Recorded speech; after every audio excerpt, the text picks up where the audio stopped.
নমস্কাৰ। গড়গাঁও মহাবিদ্যালয়ৰ প্ৰকাশ সাহিত্য গোটে বসন্ত প্ৰকাশ নামৰ এই কাব্য পত্ৰিকা এখন প্ৰকাশ কৰিবলৈ আগবাঢ়িছে বুলি জানিব পাৰি বহুত ভাল লাগিছে। ই এক সময়োপযোগী পদক্ষেপ হৈছে।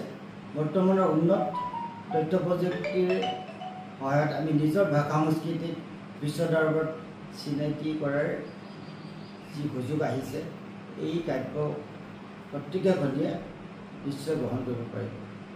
তদুপৰি মহাবিদ্যালয়ৰ ছাত্ৰ ছাত্ৰীসকলৰ যি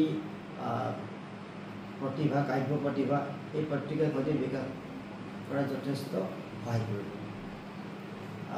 প্ৰকাশ সাহিত্য গোটৰ এনে প্ৰচেষ্টা ধাৰাবাহিকতা অক্ষুণ্ণ থাকক ভৱিষ্যতে।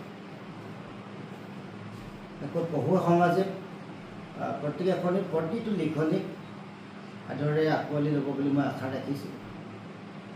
কাব্য সংকলনখনৰ প্ৰস্তুত কৰাৰ ক্ষেত্ৰত সামগ্ৰিক পৰিকল্পনা আৰু ব্যৱস্থাপনাৰ বিশেষ উদ্যোগ গ্ৰহণ কৰা প্ৰকাশ সাহিত্য গোষ্ঠীৰ আহ্বায়ক ডক্টৰ দেৱযানী বকলিয়াল আৰু ডক্টৰ অংকুৰ দত্তলৈ আন্তৰিক শুভেচ্ছা জনাইছোঁ।